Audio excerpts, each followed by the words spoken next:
começar você que eu comecei no outro? Não, eu comecei no outro. Foi você que começou? Foi eu que comecei. Então eu vou começar nesse. Fala galera, tá começando mais um Papo Animado e hoje o programa é especial. Sim, essa semana está completando 20 anos de Tarzan. A gente está se sentindo muito velho e ao meu lado, como sempre, Alan. Não vou tentar fazer, gente, porque, né, eu já dei minhas palhinhas de Spice Girls, de Frozen, Tarzan, não vou nem tentar para não passar vergonha. Você não quer estragar suas cordas vocais, né?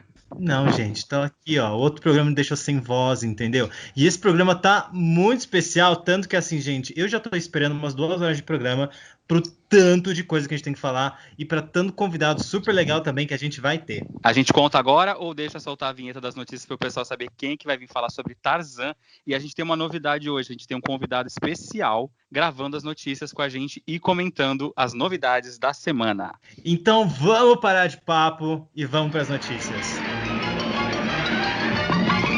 Qual que é a primeira notícia? É o que a gente tem um convidado, inclusive, muito especial, né, para esse quadro. A gente hoje trouxe um convidado especial porque a gente está falando sobre a continuação de Trolls, que acabou de ter seu trailer divulgado e apresentou novos personagens. Eu não sei se vocês já viram ou estão sabendo, no dia 17 de abril de 2020 estreia Trolls World Tour, a sequência do filme de 2016, produzido pela DreamWorks. E para falar sobre Trolls, eu trouxe meu amigo Hugo Bonemer, que faz a voz do Tronco aqui no Brasil. E aí, Hugo, tudo bom? Tudo, Léo, é contigo. Obrigado pelo convite aí, galera. Tudo bem com vocês? Tudo ótimo aqui com a gente. Hugo, eu queria que você falasse um pouquinho antes da gente ler mais sobre a notícia. Você já viu o trailer novo do filme? Rapaz, você quer saber coisas exclusivas?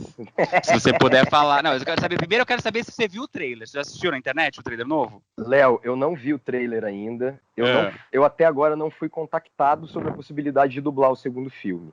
Sim. Então, eu não sei nem se eu vou dublar o segundo filme. Na verdade, pelo amor de Deus, Universal, tem que chamar. Eu adoraria muito. O que aconteceu foi o seguinte, nós fizemos o primeiro filme e acho que o começo da série da Netflix, a gente ainda fez pela Fox. Só Sim. que aí tem essas mudanças que acontecem nas distribuidoras, que eu já nem sei mais quem que é da Disney, quem não é. Pra mim já tá tudo embaralhado. E passou pra Universal. E desde que passou para a Universal, no final da série da Netflix, eles pediram, na verdade, para trocar o dublador da série. Então eu não fiz a última temporada da Netflix. Mas foi só você que foi trocado ou todos os personagens tiveram suas vozes trocadas? Eu fui trocado primeiro, aí depois a Julie foi trocada também. Olha, que droga. Essa mudança continuam iguais. Eu não sei se o pessoal sabe disso, mas antes da Disney comprar a Fox, a DreamWorks já não estava muito satisfeita com o trabalho da Fox em divulgação dos seus filmes e acabou indo para a Universal, que desde agora no começo do ano, Como Treinar Seu Dragão, ela que é a detentora dos direitos e da distribuição das animações da DreamWorks. Nessa continuação, eu não sei se vocês já viram ou leram alguma coisa sobre, a Pop e o Tronco vão descobrir que existem mais trolls nesse universo.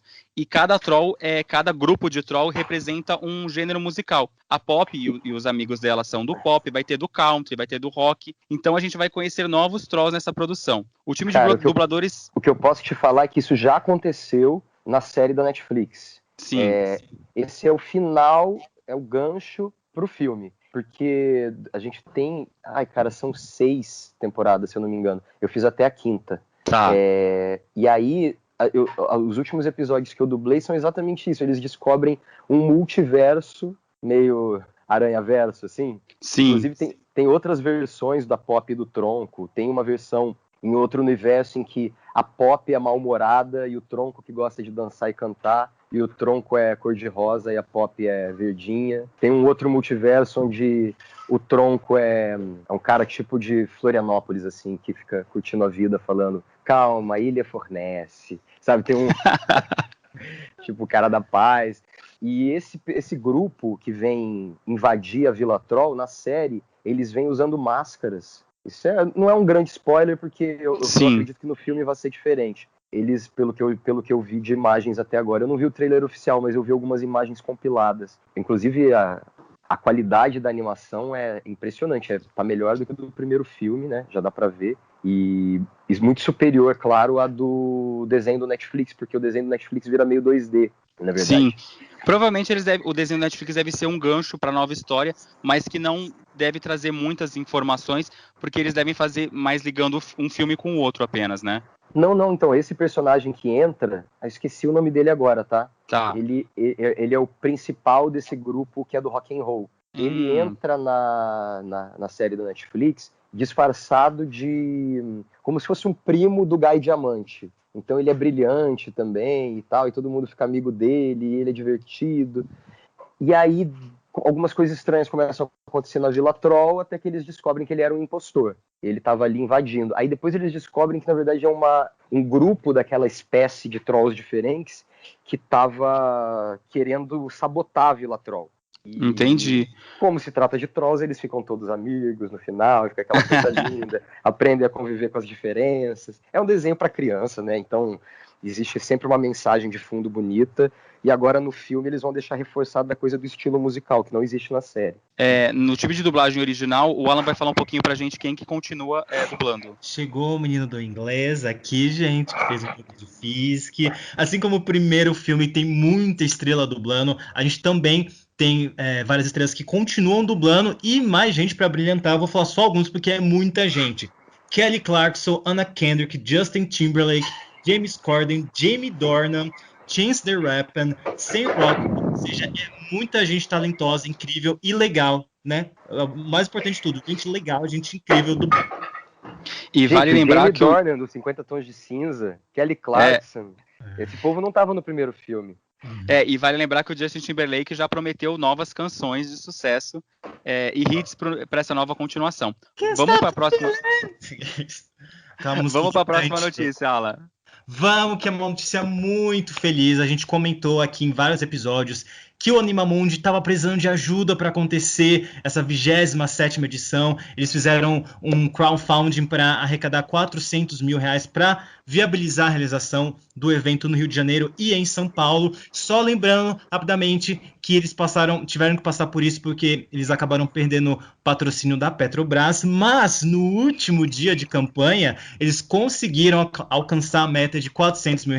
Então vai acontecer Animamundi dia 24 e 28 de julho em São Paulo e 17 e 21 de julho no Rio de Janeiro. Então vai acontecer, estaremos lá, né? E que bom que isso vai acontecer. A gente sabe a importância que é esse festival, né, o maior festival de animação que existe, né? Então, assim, que bom que vai acontecer, né, gente? Hugo, eu queria saber um pouquinho de você. Qual que é a sua ligação com a Animamundi? Você costuma ir, curte?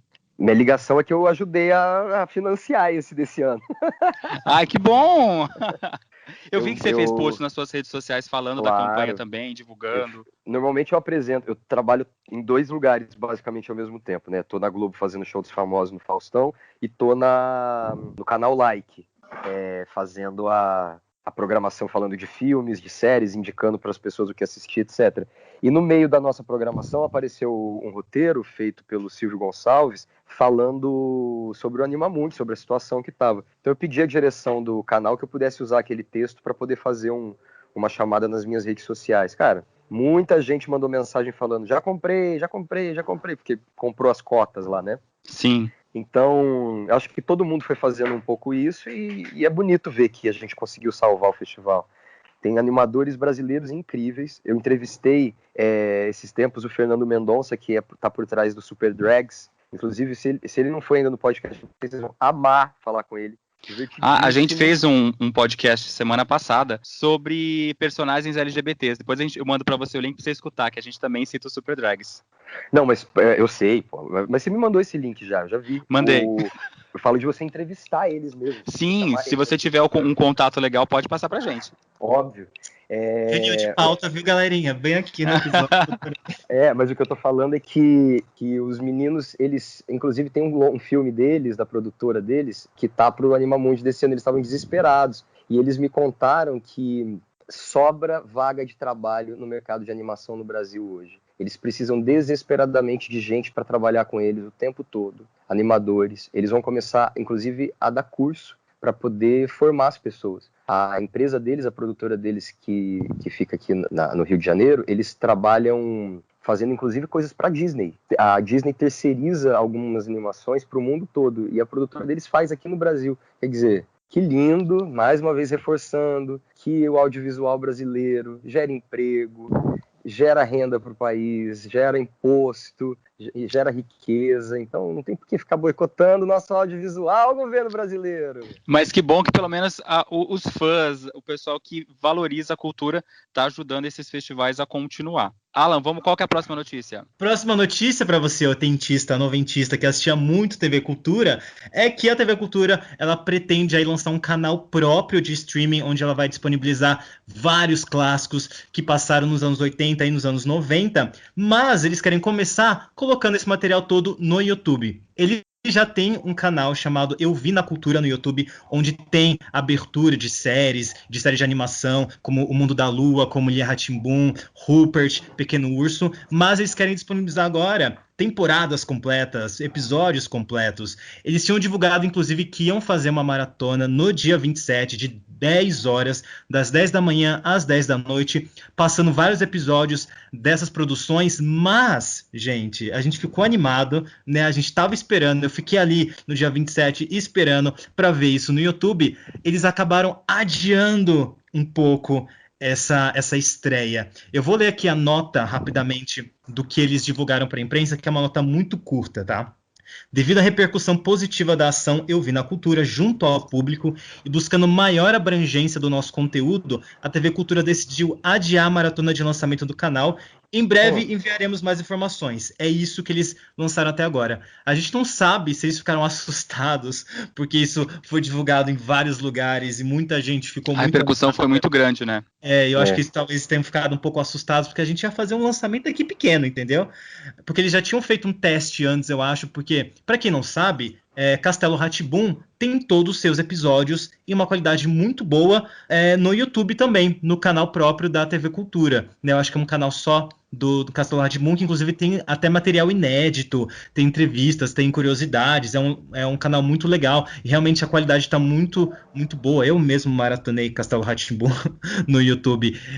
Talvez eles esperassem que fosse alguma coisa ali, né, por Castelo Rá-Tim-Bum, que foi noticiado, mas estava ali, e eu acho que talvez esse grande sucesso, eles falaram, opa, peraí, vamos fazer um lançamento certo e bonitinho e mais... Para não dar dor de cabeça, né? Eu acho que foi isso. Eles queriam liberar, 2 episódios por semana, por exemplo, de Mundo da Lua e Ilha Rá-Tim-Bum. Ou seja, não é que eles iam liberar todos os episódios de tudo ao mesmo tempo. Eles iam liberar conforme fossem indo os dias e as semanas e tal. Ia ser uma coisa um pouco mais... se fosse uma série passando na TV mesmo. Mas, assim, eu fiquei muito animado e depois eu fiquei, poxa, TV Cultura, nenhuma data de lançamento ainda, que pena. Vocês assistiam? Vocês eram da geração TV Cultura? Porque eu fui praticamente criado pela TV Cultura. Eu assisti demais, cara. O que você gostava de ver, Hugo, na TV Castelo Cultura? Castelo Rá-Tim-Bum, óbvio. Qual que era o seu personagem favorito? Conta pra gente. Cobra Celeste, mentira. Eu ia falar, por quê?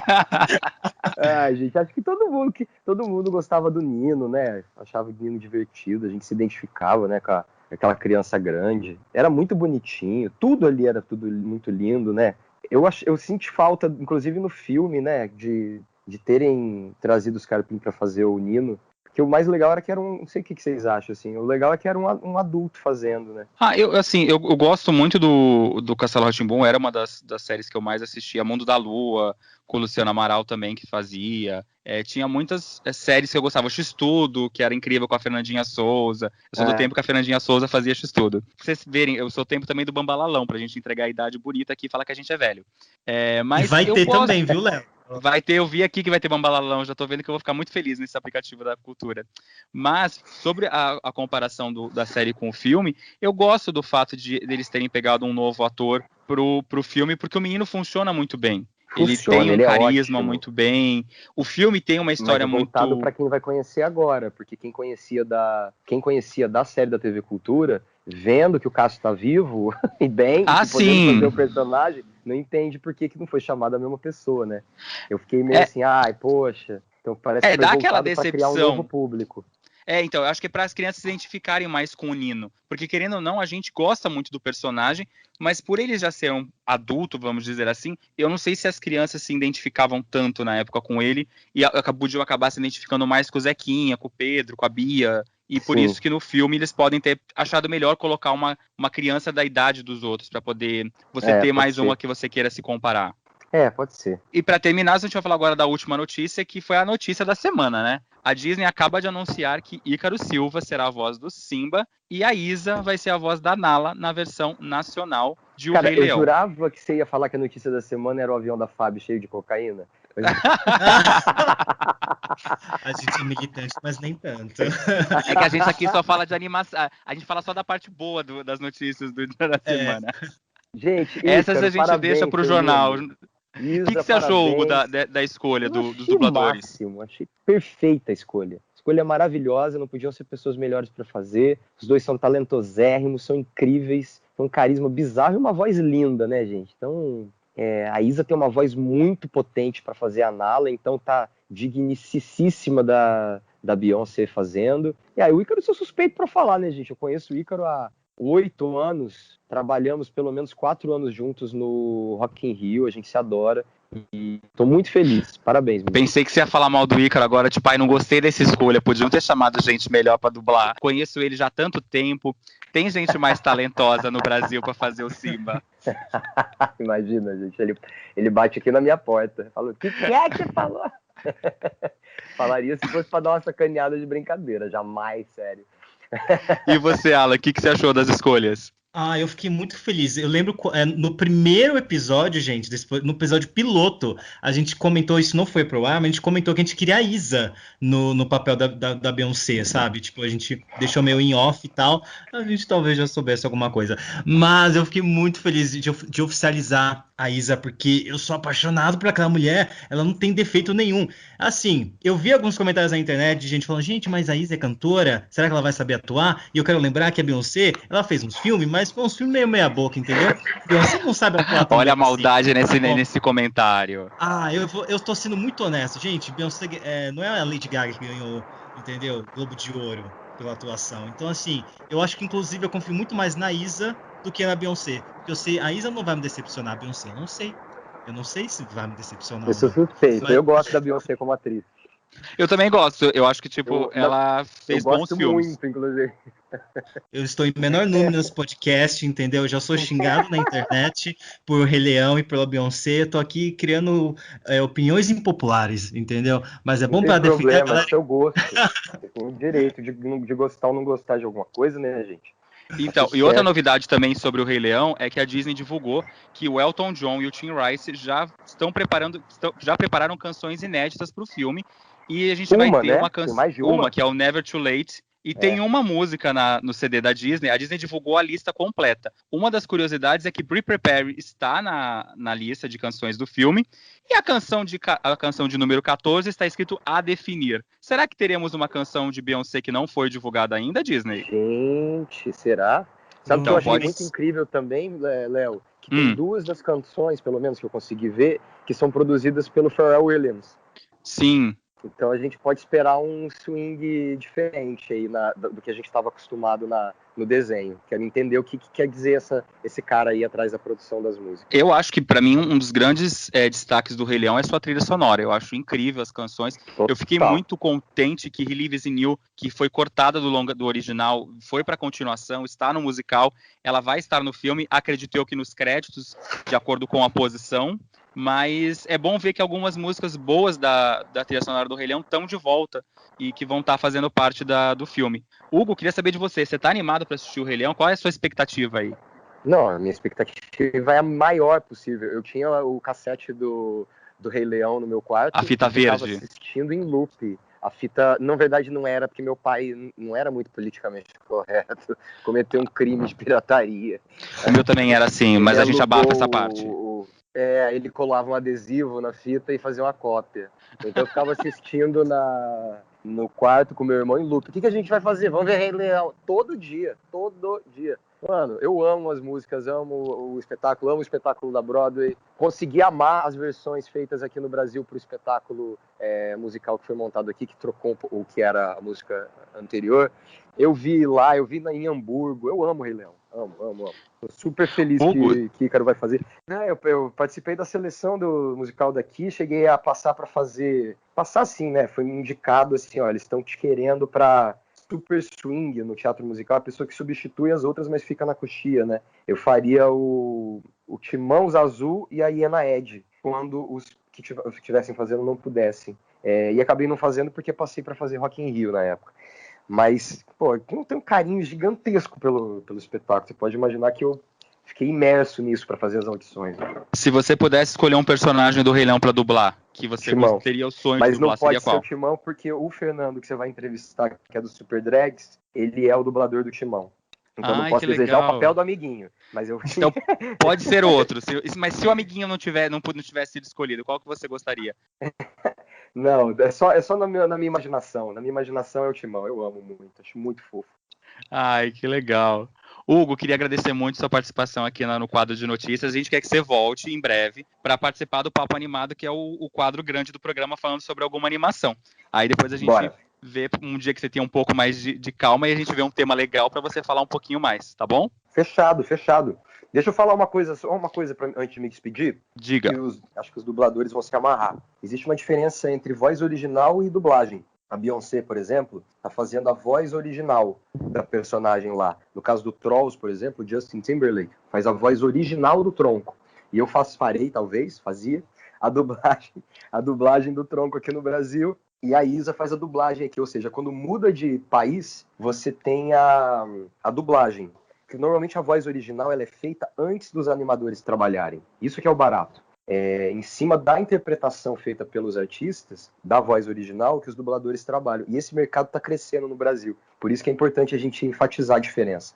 Sim, tanto que muitas vezes quando está rolando divulgação de filme nacional, de animação nacional ou de série de animação, o pessoal acaba usando erradamente o termo dublagem, falando, por exemplo, que o Selton Mello dublou o Lino, sendo que no caso ele foi a voz original. Alguém Exatamente. vai dublar em cima da voz dele. Exatamente. E Hugo, mais uma vez queria muito agradecer a sua presença aqui.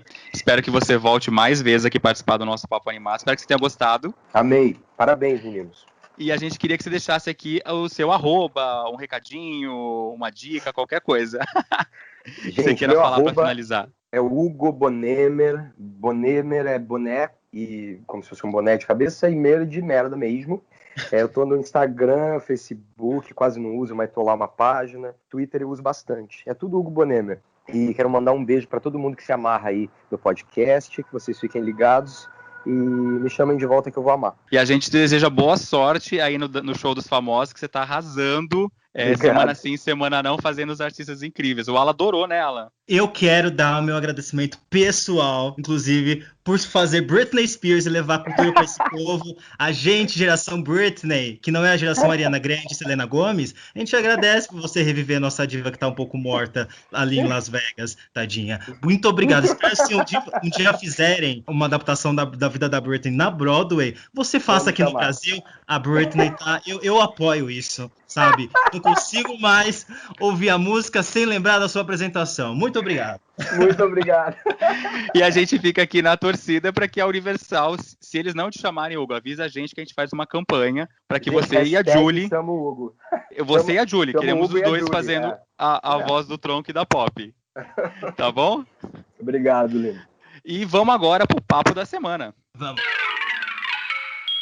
E vamos então para o Papo da Semana, que hoje é um especial de 20 anos de Tarzan. Faz 20 anos que Tarzan estreou nos cinemas. Nos Estados Unidos ele estreou no dia 18 de junho e aqui no Brasil, dia 2 de julho. Essa semana, então, a animação está completando 20 anos nos cinemas aqui do Brasil. E para falar um pouquinho sobre Tarzan com a gente trouxe um amigo nosso, o Selby. E aí, Selby, tudo bom? Tá, tudo bem. Prazer estar participando do podcast de vocês. Obrigado, Selby. Se você quiser, se apresenta um pouquinho, fala um pouco de você rapidinho para o pessoal te conhecer. Ok, bom, eu sou jornalista, sou acadêmico também, eu tenho pós-graduação em Política e Relações Internacionais, fiz doutorado em Ciências da Comunicação.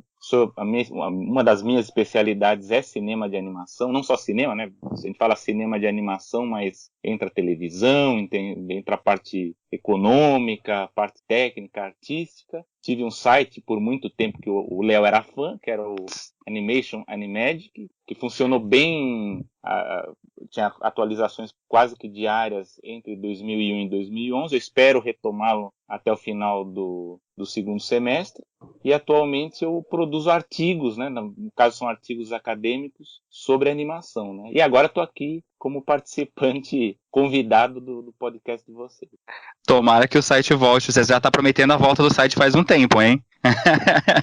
Então, Alan, conta um pouquinho pra gente. Eu sei que todo mundo deve aqui conhecer a história do Tarzan, mas para quem viveu numa caverna, por favor, Alan, comente um pouco sobre o filme, fale um pouco sobre a história. Era uma vez. Não, mentira, não começa desse jeito. Esse não abre o livro, né? Esse não abre o livro. O que acontece? Tem um casal que tá aí navegando pelas águas do oceano. E aí rola um naufrágio, né? Pra quem não sabe o naufrágio, o que é? Vem uma grande onda e derruba esse barco, joga esse casal com uma criança lá numa ilha.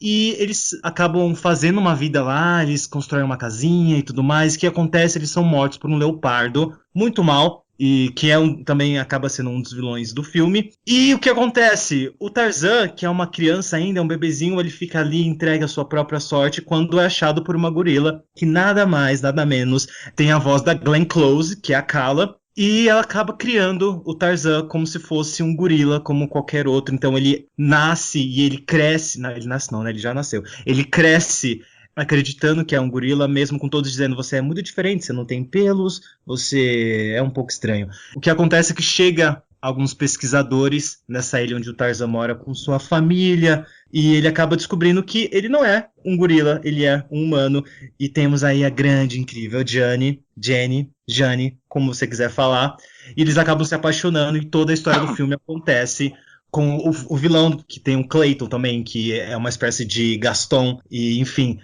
não vou contar muito, porque assim, primeiro que assim, esse filme foi adaptado mais de 50 vezes, é uma história que todo mundo já conhece. Se você não viu Tarzan, o que você está fazendo nesse podcast? Ouça esse podcast e vá assistir Tarzan, porque é uma das animações mais incríveis da Disney. Inclusive foi o último filme da Disney dessa era renascentista, que começou com A Pequena Sereia e terminou em Tarzan, porque depois de Tarzan, meu filho, o barco afundou, hein? Literalmente. Vale lembrar que essa foi a primeira versão em animação da clássica história do Tarzan. O filme teve um orçamento de 130 milhões. Naquela época, até então, era o filme mais caro da Disney. E ele teve uma renda de 448,2 milhões, sendo a quinta maior bilheteria de 99. E um dos seus grandes concorrentes foi Toy Story 2. Vamos falar um pouquinho sobre a produção. Queria que o Sérgio falasse um pouco sobre como que começou a produção. Eu lembro que o filme começou a ser produzido em 95, né, Selby? Isso. Na verdade, as primeiras conversas foram iniciadas em 1994, quando o Thomas Schumacher... a gente tem que primeiro dar um contexto que naquela época havia aquele departamento chamado Disney Movie Toons, que produzia filmes com orçamento um pouco menor. O filme do Pateta, né, o A Goof Movie, era desses filmes. O primeiro foi o do longa-metragem do DuckTales. E uma dessas ideias era tentar adaptar o Tarzan para essa estrutura, né, para essa estrutura do Disney Movie Toons, que tinha um orçamento um pouco menor. Aí o Thomas Schumacher, que era o executivo do departamento de animação da Disney Feature Animation, conversou com o Kevin Lima, que era o diretor do filme do Pateta, né, para tentar convencê-lo a adaptar a história do Tarzan, que, como o Léo bem disse, ele nunca havia sido adaptado para um longa de animação. O Jeffrey Katzenberg, que era o chefão do estúdio na época, né, sob as ordens do Michael Eisner, ele queria que esse filme fosse produzido no Canadá, né? Na época isso não foi até que muito discutido, né? Tanto é que havia até uma história se esse Tarzan seria com o Pateta, porque o filme tinha tido muito sucesso, mas não sei, aí é uma questão de estudar um pouco bastidores, mas foi bem naquela época que o Katzenberg saiu da Disney e foi para DreamWorks. E aí esse projeto tomou outro rumo, ele deixou de ser esse projeto menor, ele foi transferido para Feature Animation, de novo sob as ordens do Thomas Schumacher, e aí ele começou a essa produção mais com orçamento mais generoso. Uma coisa também legal de falar é que esse filme ele foi um dos primeiros que os fãs puderam acompanhar a produção pela internet. porque foi na época da pré-história da internet que a gente começou a ter informações, esboços, os rumores, então a gente acompanhou um pouco, né, da produção. Eu quero dizer assim, alguns anos depois a gente teve muitos sites com muitas informações, até que chegou uma época que eles pararam, eles conseguiram bloquear esse tipo de vazamento, né? Mas o Tarzan foi bem legal porque a gente conseguia ver os esboços do Glen Keane, que eram apresentados nos eventos, a gente sabia as informações do que estava sendo criado, da tecnologia que estava sendo empregada, que depois a gente pode até falar um pouco mais sobre isso. Sim. Então, o Tarzan, ele é um filme muito importante da época dos anos 90, do Renascimento, e tem muitas coisas legais para a gente comentar de aspectos específicos da produção. Deixa eu te perguntar, Selby, essa história do Pateta, eu lembro que eu estava até comentando com o Alan antes de começar a gravação, que eu tinha lido em algum lugar. Isso saiu em extras do filme, alguma coisa? Eles explicam por que eles resolveram tirar o personagem para colocar ele como criar um novo personagem e não usar o Pateta em si?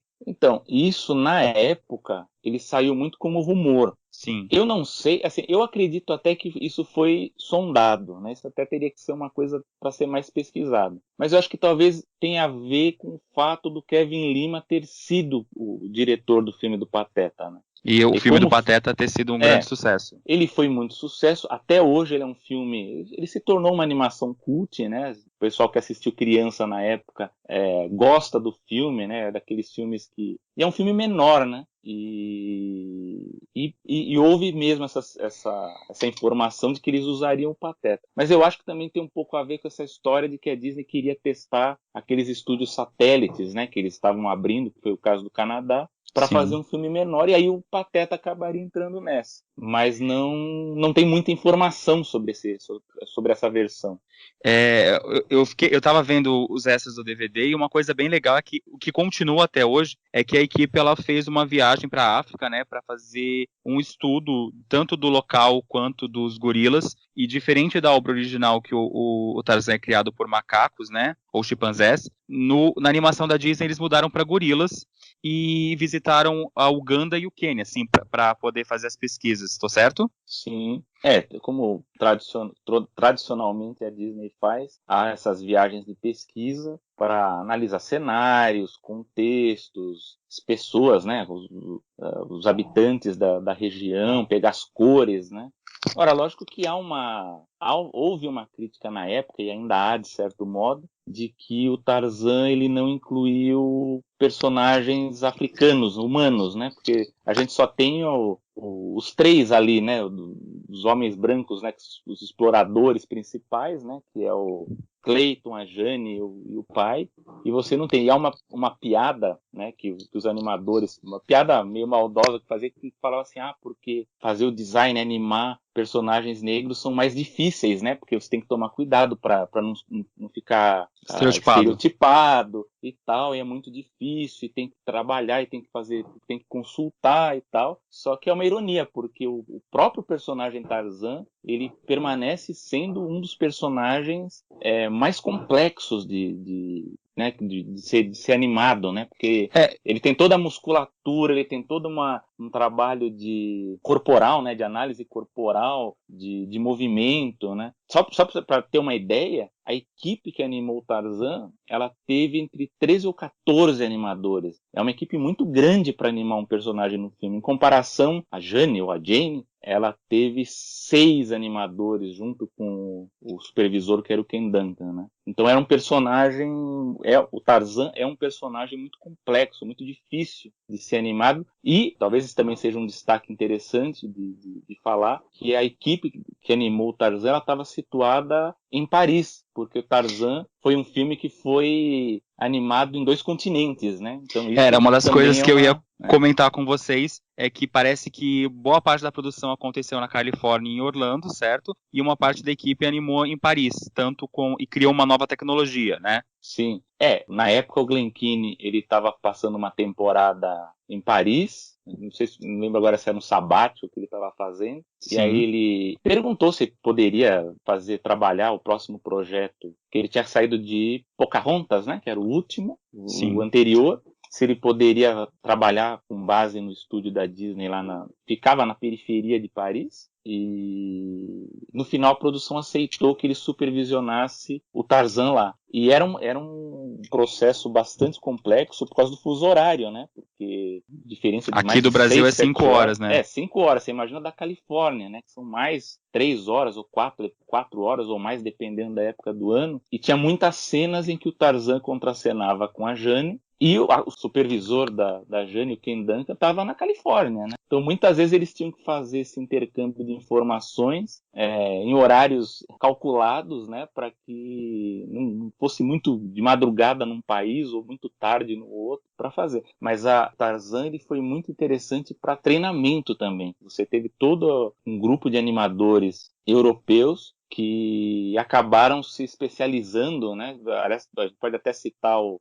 caso do leopardo do Sabor, né? Que aparece principalmente ele tem um destaque no prólogo do filme. Sim. Ele foi animado por um animador do estúdio da França, que é o Dominique Monfray, né? Outro destaque da França são os irmãos Paul e Gaëtan Brise, que fizeram o prólogo do Tarzan também, que é uma coisa muito bem feita. Os irmãos Grise, para quem não sabe, eles são responsáveis também pelo prólogo, né? Toda aquela sequência inicial do Corcunda de Notre Dame, pela sequência Hellfire, né? Que é a sequência da canção do vilão, do Frollo. E também dirigiram o segmento do Pássaro de Fogo no Fantasia 2000. Aliás, uma pena, né? Eles estavam previstos para dirigir um longa-metragem, né? O Don Quixote, que nunca saiu do papel. Mas enfim, eles eram figuras fortes também dessa equipe do estúdio da França. A gente está falando um pouco sobre animação, e aí eu queria também que você comentasse um pouco sobre essa nova tecnologia revolucionária que a Disney criou para poder fazer, usando os computadores.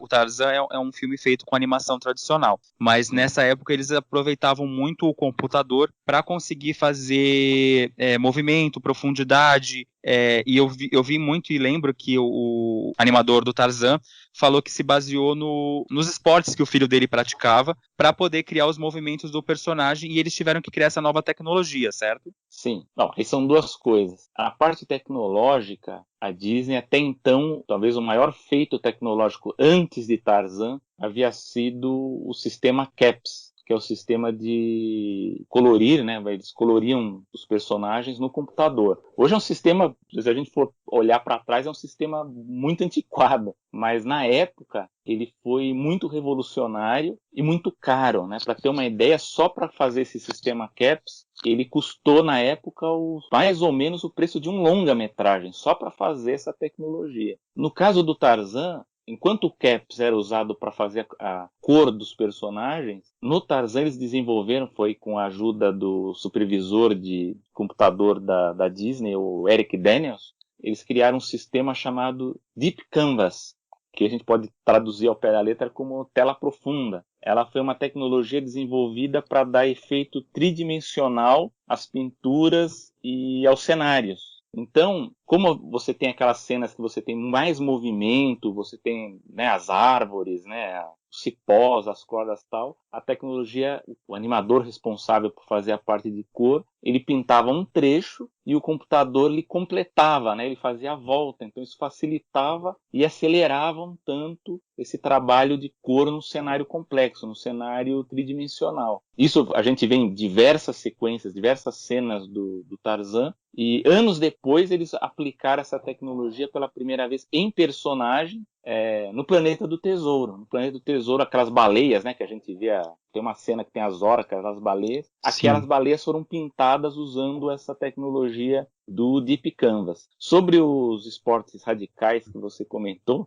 isso tem a ver com o filho do Glen Keane, né? O Glen Keane, se não me engano, ele tem 2 filhos. Uma filha, que eu acho que o nome dela é Claire, que é artista. Inclusive aquelas pinturas da Rapunzel, no Enrolados, que a gente vê, é arte, é trabalho de arte da filha do Glen Keane. E o outro filho dele, na época do Tarzan, era adolescente, praticava esportes radicais, né, de skate e tal. Aí o Glen Keane, vendo aquilo, ele acabou, como acontece muito no mundo da animação, né, de se inspirar em coisas da vida real. Ele trouxe essas características, né, de esportes radicais pro personagem. Isso inicialmente não foi bem visto. Na época, o os diretores, né, o Kevin Lima e o Chris Buck. Chris Buck, por sinal, dirigiu depois o Frozen.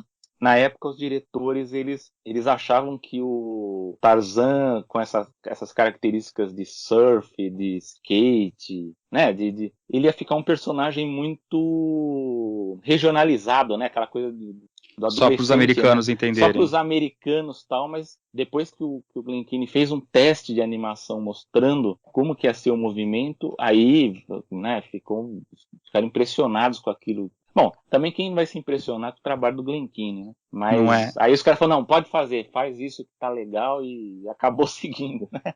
Mas foi isso. E funciona muito, né, os movimentos do Tarzan. Eu vi que também eles se inspiraram muito no skatista Tony Hawk e nos movimentos, e funciona Isso. muito, ainda mais pro ambiente que ele tá, e como ele se movimenta na floresta, como ele balança o cipó.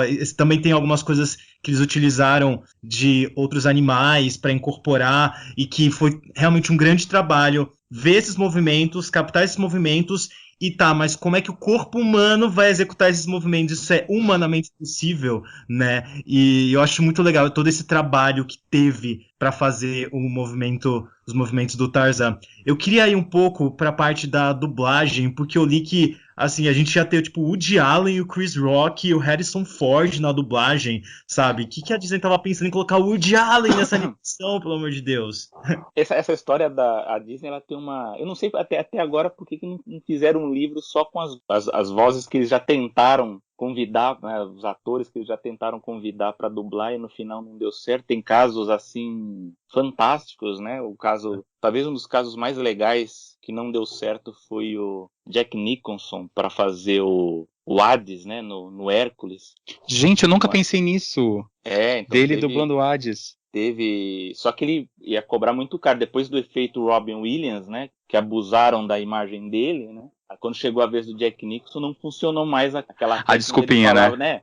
Você vai fazer para sua família, sua voz vai ficar eternizada, tal. Não, tudo bem, vai ficar eternizada, mas me paga 10 milhões aqui que eu faço, né? Mas hoje ele já tem dinheiro para poder pagar isso para ele, né?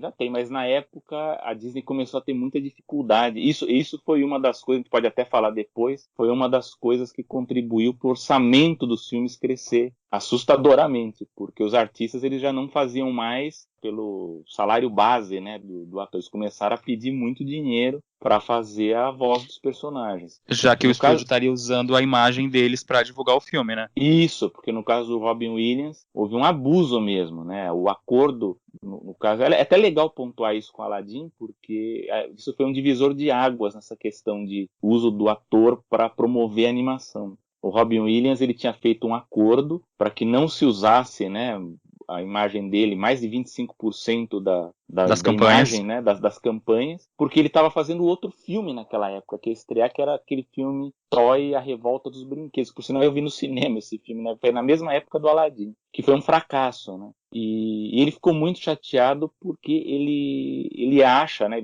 na época ele achava que o fato da Disney ter explorado muito a imagem dele na animação acabou prejudicando o outro lançamento dele, que ele naquele momento era um filme muito especial para ele, né?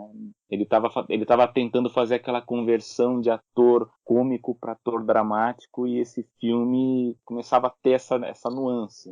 Mas aí depois disso, né, que houve processos e tal, os outros atores que foram sendo convidados, eles ficaram mais atentos e começaram a pedir mais dinheiro para... Mas assim, nem sempre é a questão financeira que pesa. No caso do Tarzan especificamente, eu acho que em muitos casos, talvez nos 4 casos, né, principais que o Alan já citou, alguns deles, nem foi tanta questão financeira. Por exemplo, na voz do Tarzan, dizem, né, que a primeira opção era o Brendan Fraser, que tinha feito alguns anos antes. Na verdade, ele foi convidado na mesma época, né? Ele tinha feito o George of the Jungle, né? O George, o Rei da Floresta, que é um Tarzan, né? Um Tarzan cômico. Que, né? Ele foi um grande sucesso em 97. Foi, né? Inclusive, o George, o Rei da Floresta, jogou sombra no Hércules, que era o grande lançamento de 97.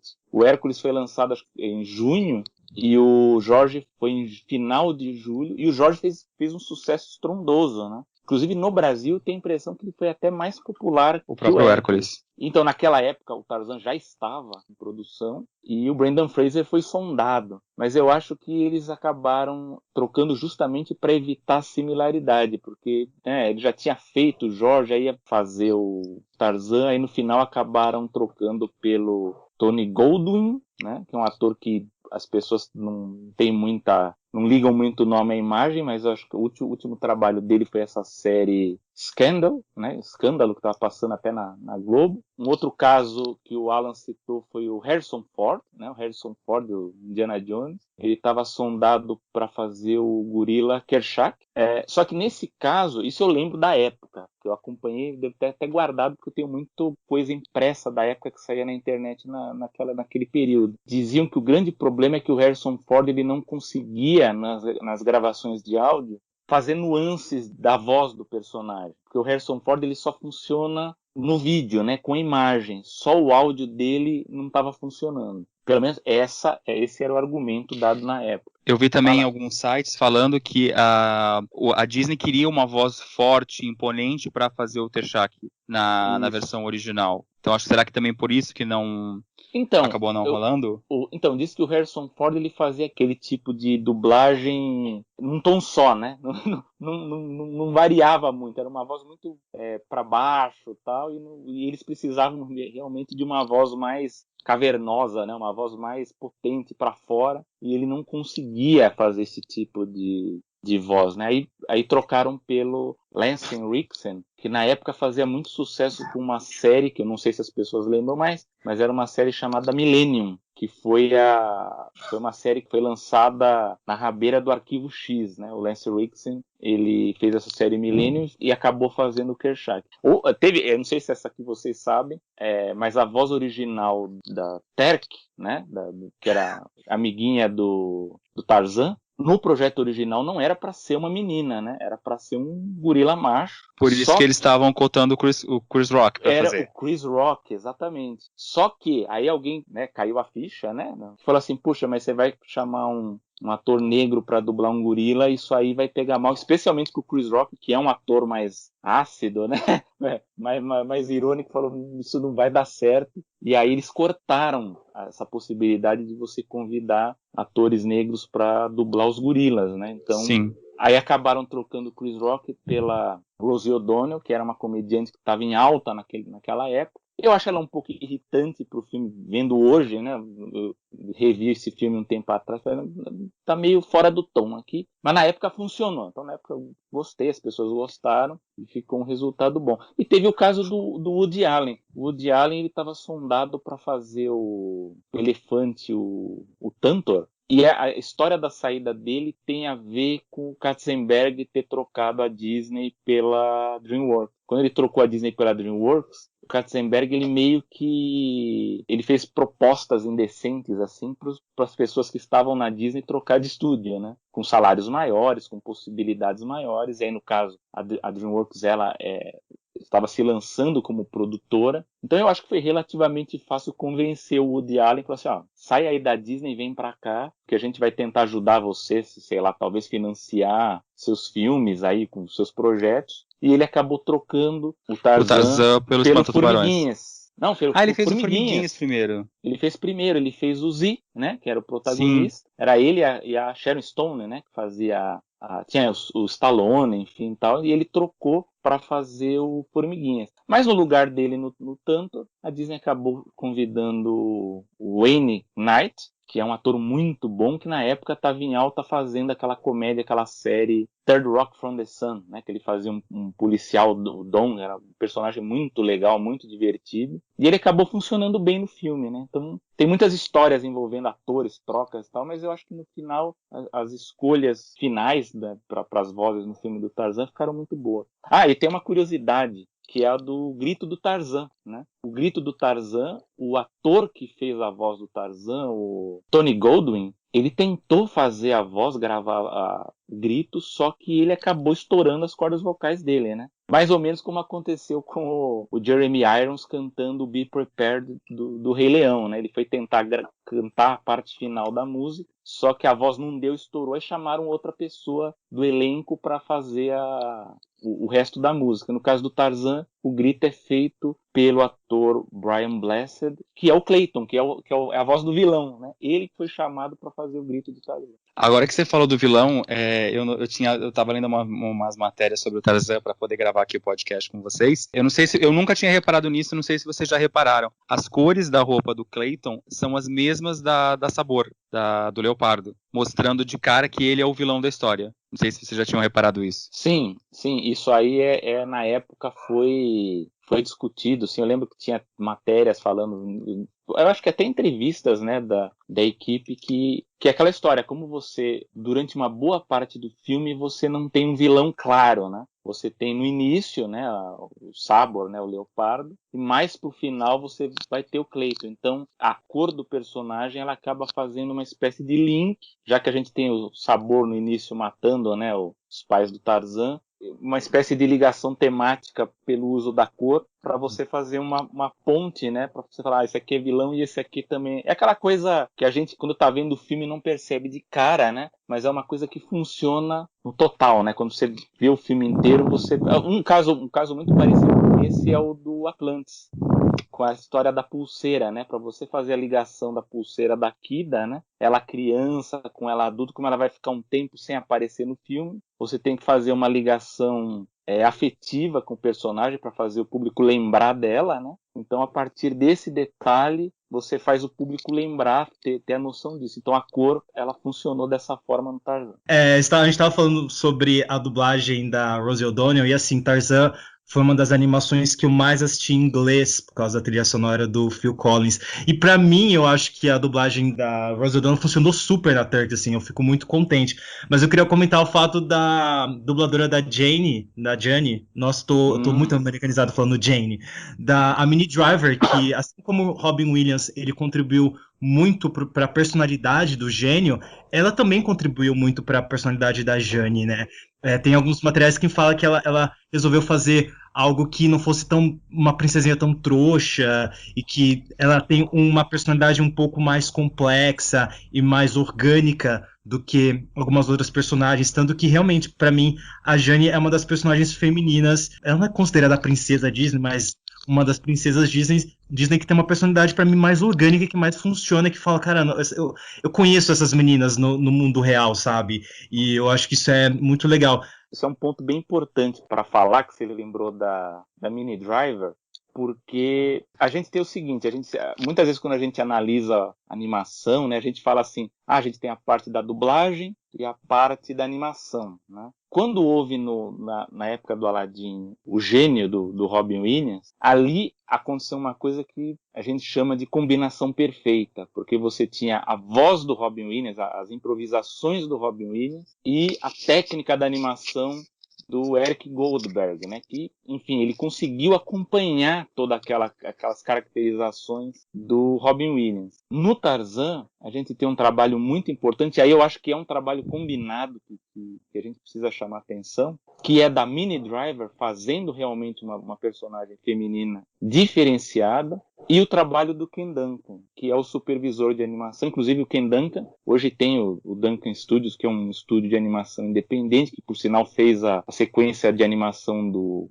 Mary Poppins, da continuação da Mary Poppins, né? E ele é um animador sábio por animar personagens femininas, digamos, modernas, diferenciadas, porque a gente pode até diferenciar do Mark Hamill. O Mark Hamill, que é um outro mestre de animação, um animador brilhante. O Mark Hamill era um animador especializado em princesas, né? Então, ele fez Ariel, ele trabalhou na Bela junto com o James Baxter, supervisionou a Jasmine, a Mulan depois, enfim. Mas o Ken Duncan, ele trabalhou com 3 personagens femininas muito fortes, que foi a Megara no Hércules, a Jane, né, no Tarzan, e depois a Capitã Amélia. Então você perceba as características dessas 3 personagens femininas, que são bem diferentes do estilo de princesa. Então, a Minnie Driver, ela realmente ela incluiu na personagem dela falas mais sarcásticas, né, mais irônicas, menos frágeis, né? E o Ken Duncan conseguiu captar isso muito bem com aquelas expressões, aqueles sorrisos engraçados, aqueles sorrisos meio tortos, né? Então,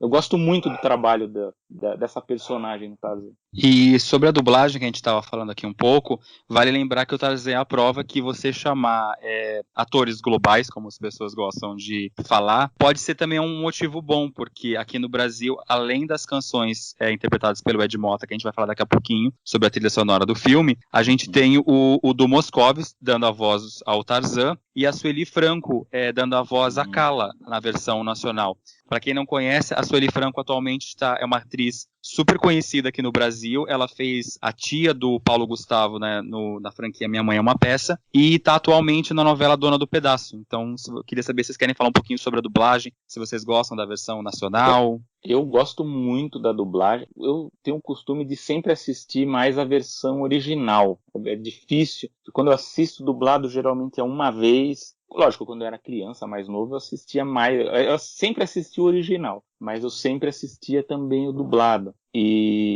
Mas o trabalho da dublagem no Tarzan, ela é muito bem feita. Direção de dublagem, acho que a escolha desses globais para fazer o caso do Moscovis, do Tarzan, a Sueli Franco também está muito boa, até porque a Glenn Close, as pessoas nem percebem muito que a Glenn Close faz a voz da Kala, né? Porque ela tá bem, né? A gente não percebe muito, e a Sueli Franco faz um trabalho sensacional. Assim, de lembrança dessas animações da década de 90, 2000, eu acho que o Tarzan ele só perde em qualidade para a Nova Onda do Imperador, né? Que também é uma dublagem excelente, que no caso da Nova Onda do Imperador, a dublagem ela transforma a original, é quase como se fosse outro filme, né? Uhum. Mas o Tarzan, ele fica, na minha opinião, ele fica ali no top 3 das melhores dublagens desse período aí dos anos 90, que é uma dublagem muito boa, não é uma dublagem com atores que às vezes eles convidam e o ator tá ali meio que no automático, né, e não encarna direito o personagem ali. Então eu gosto muito da dublagem do Tarzan. E você, Alan?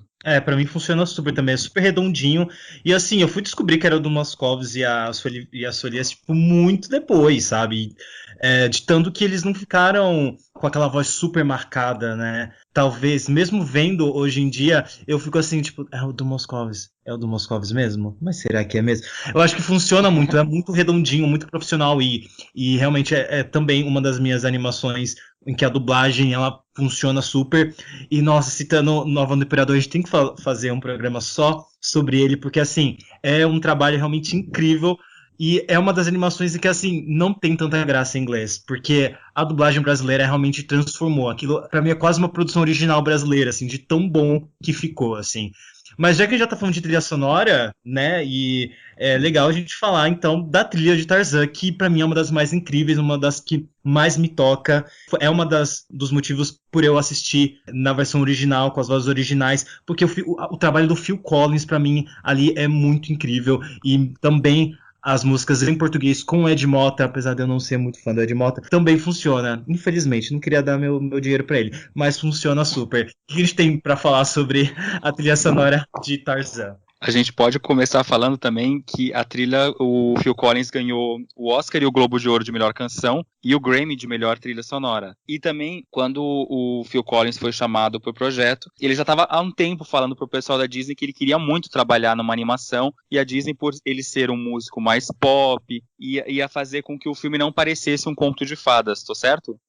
Eu acho que a trajetória da entrada do Phil Collins na produção do Tarzan, ela de certo modo, ela é parecida com a do Elton John, que vocês, assim, eu escutei o podcast de vocês do Elton John, vocês comentaram corretamente que o Elton John ele vinha de uma fase de baixa, né? Ele fez uma participação, pouca gente lembra, mas ele fez uma participação num especial de TV da Disney, no finalzinho dos anos 80, acho que era 89 ou 90, não lembro agora, que era um programa chamado Totalmente Mini. E ele fazia uma sequência desse especial, ele cantando com a Minnie animada, interagindo com ele. Isso fez muito sucesso na época, né? Então eu acredito que a partir daí é que houve um início de namoro entre o Elton John e a Disney, que fez com que a carreira do Elton John fosse renovada, né? Uma nova geração conhecesse o Elton John, ele voltasse, né, a fazer grandes shows.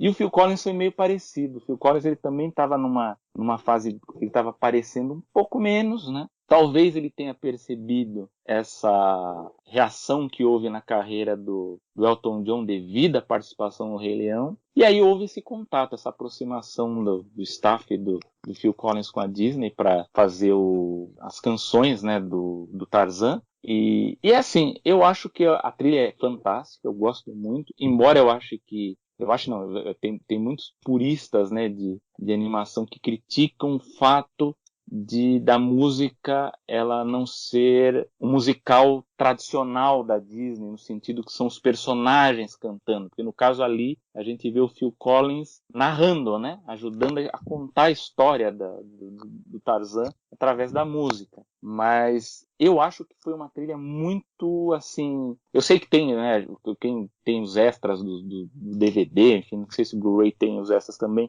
mas, assim, foi um trabalho difícil, porque ele não acertou de início, ele fez vários tipos de approaches, né, de abordagens para trabalhar a música do Tarzan, mas no final eu acho que o resultado muito bom. Ele soube fazer a música do prólogo, ele soube fazer aquela música mais emocional, só sabe fazer música mais agitada, né? Talvez tenha faltado uma música pro vilão, né? Mas como a gente tá num filme que não tem uma estrutura clássica de musical, né? Então isso ficou de fora. Mas, no geral, eu gosto muito da trilha do Tarzan, que no final acabou dando até o Oscar para ele. O Ed Mota, é bom a gente destacar que ele fez um trabalho muito bom, muito elogiado na época. Ele, inclusive, depois foi convidado também para cantar no Nova Onda do Imperador, né? Se não estou me engano.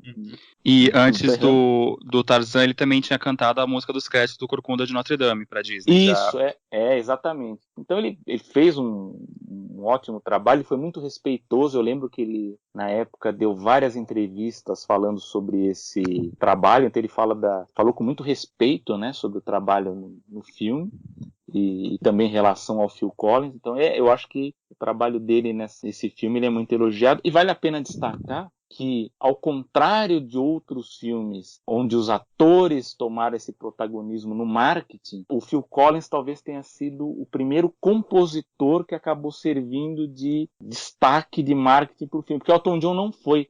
As pessoas talvez não lembrem, a gente passou. Acho que a Disney começou a usar mais depois do sucesso, né? O Elton John, ele não foi muito assim destacado na época do marketing. Eu não sei se também pelo fato da época o Elton John ainda está naquela baixa, eles não usaram muito o Elton John. Mas no caso do Phil Collins, não. O Phil Collins ele foi muito explorado, ele talvez tenha sido o maior destaque para o uso da divulgação do filme e das músicas. Inclusive eu lembro que aqui no Brasil, na época, o Video Show passou aquele clipe, eu tenho até gravado isso, aquele clipe onde aparece o Phil Collins gravando o Strangers Like Me nos 5 idiomas, né? Porque ele gravou as canções em inglês, espanhol, francês, alemão e italiano, né? Então foi um trabalho, ele repetiu isso depois no Irmão Urso, né?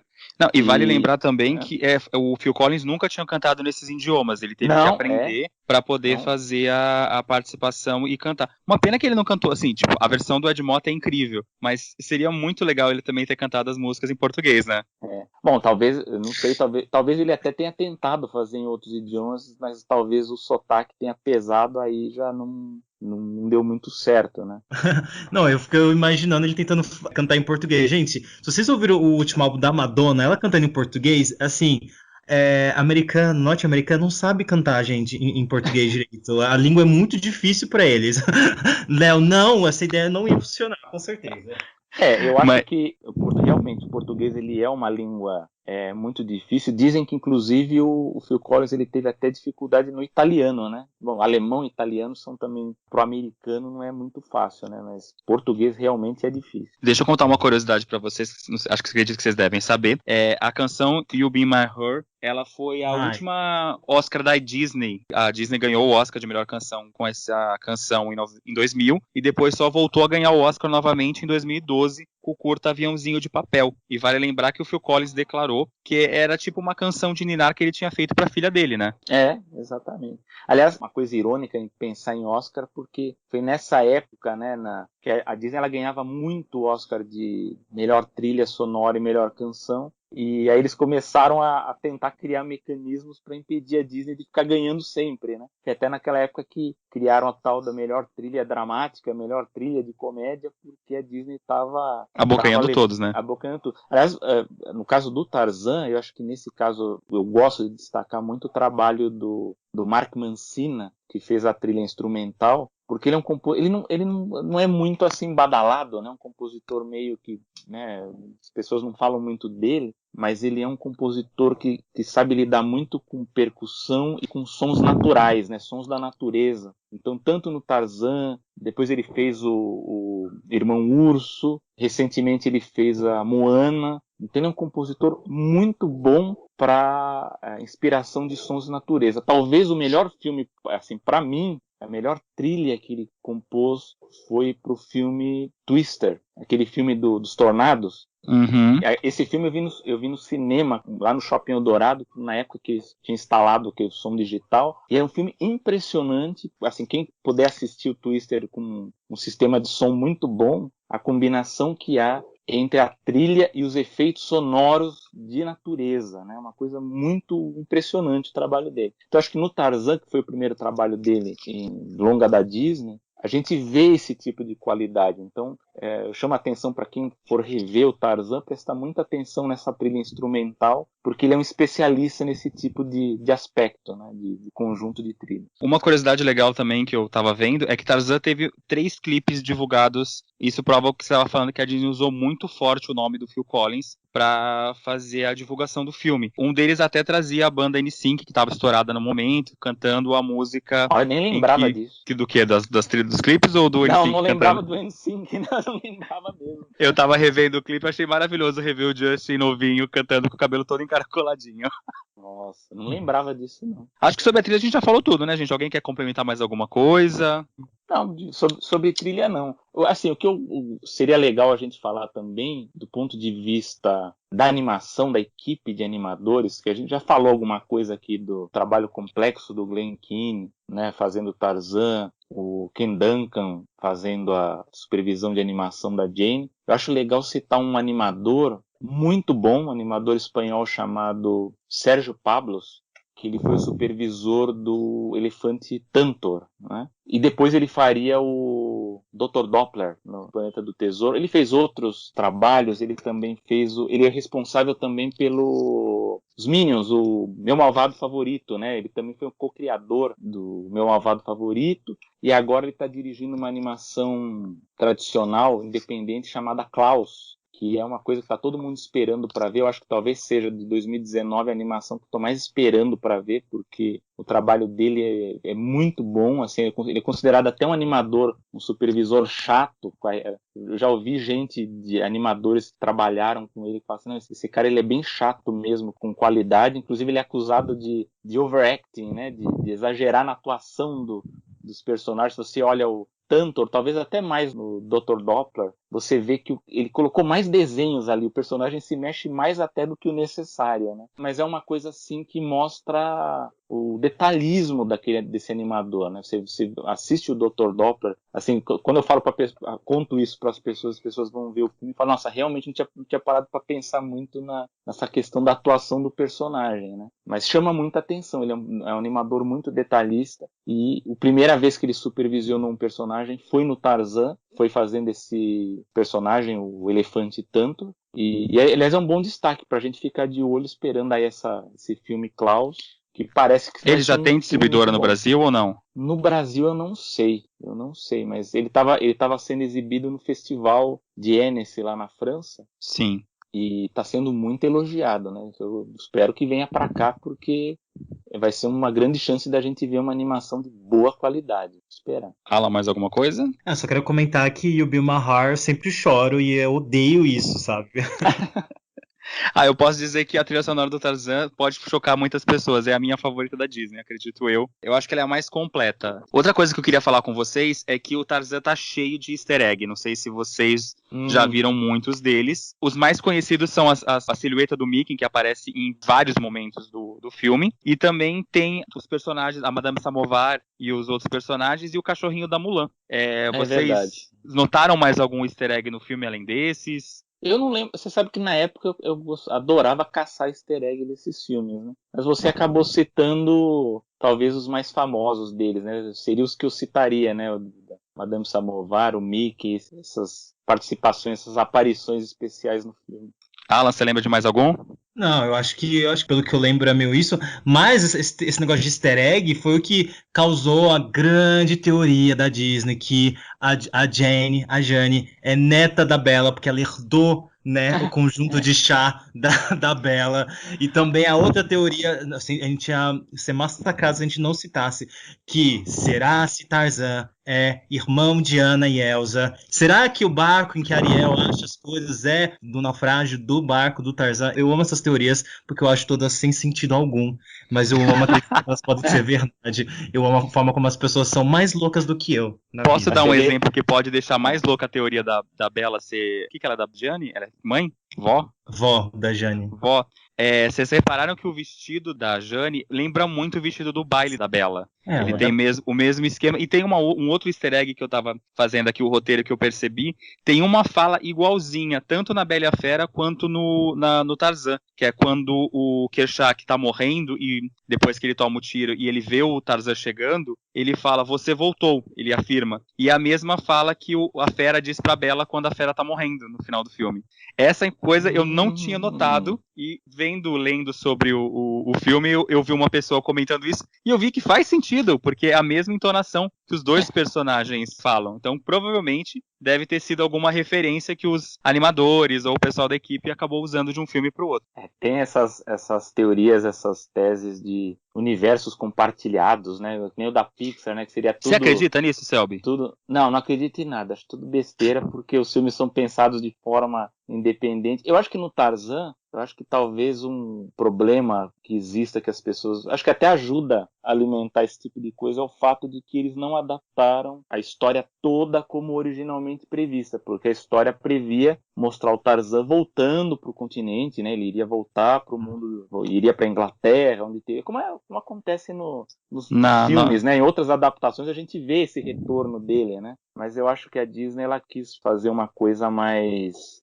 O diretor falou que ele queria um final mais animado, mais feliz no Disney, por isso que ele terminou junto e ele queria explorar mais a relação do Tarzan conhecendo a Jane e da Jane conhecendo o Tarzan na floresta, o que deu espaço para uma série de televisão, que é A Lenda de Tarzan, que foi lançado, se eu não me engano, um pouco depois do filme, e das duas continuações, que é o Tarzan 2, que conta o pedaço da adolescência do Tarzan entre aquele crescimento dele na música, e o Tarzan e Jane, que é um apanhado de episódios do seriado com uma historinha no meio, que costura. Então, mas eu acho, como você falou, eu acho que no final foi uma decisão acertada. A gente tem um bom exemplo para usar de que talvez não tenha sido uma boa ideia você mostrar o Tarzan, no caso da animação, voltando, porque você ia mudar o tom do filme. Que foi o que aconteceu com Pocahontas, porque a Pocahontas é a mesma coisa. Pocahontas, ela sempre ocorre no mesmo ambiente, né? Tá aqui no continente americano e a gente não vê a história dela quando ela vai pro velho mundo. Só que tem o Pocahontas 2, né?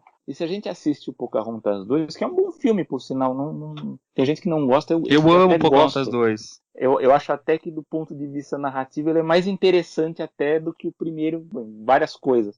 Mas a gente vê que o tom é outro, né? A gente vê que é uma coisa... Tem elementos ali mais sombrios, até violentos, se a gente for pensar. Do ponto de vista da relação, ela troca o John Smith pelo John Rolfe, né? Que era o outro lá. Então tem umas coisas assim interessantes para analisar. Se a gente, no futuro vocês podem fazer um podcast sobre continuações, né? Sobre esses típicos aí, porque tem coisas interessantes para analisar. Mas eu acho que é isso. Talvez se eles tivessem incluído esse tipo dessa parte dessa história no longa original, no primeiro, o filme teria acabado de outra forma. Então acho que acabaram descobrindo boas soluções, né? Encontraram boas soluções para encerrar tanto Pocahontas quanto Tarzan de uma forma satisfatória, né?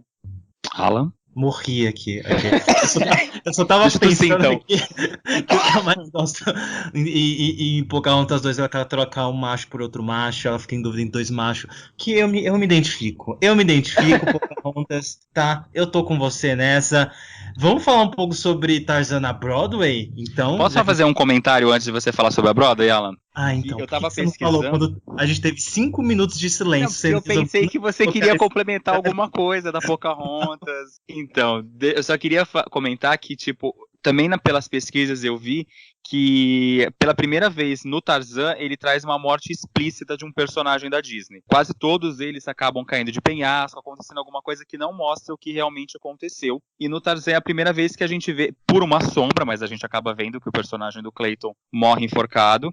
E também parece que o Tarzan é o filme que tem mais mortes numa produção da Disney. A gente logo no começo tem o filhinho da Cala que é assassinado pela Sabor. Temos os pais do Tarzan, temos a Sabor que acabam morrendo, o Clayton e o Tershak. Queria só que vocês falassem um pouco sobre isso, o que vocês acham. Não, isso é bem lembrado, embora a gente, assim, talvez um exemplo é que no final eles voltaram atrás, mas a primeira morte explícita ela estava prevista para acontecer naquela animação O Cão e Raposa. O Cão e Raposa de 1981, que tem aquela sequência final, né, do urso, que é animado pelo Glen Keane, que tem o cachorro e a raposa, que tem aquela cena que ele cai, né, tal. Originalmente era para ter uma morte ali, né? Só que no final a Disney falou, não, a gente vai pegar muito pesado no final do filme e aí voltar atrás, né? Mas o Tarzan ele tem esse aspecto sim de ser, eu não tava lembrando disso, mas é realmente, eu acho que deve ser a animação que tem mais mortes, né?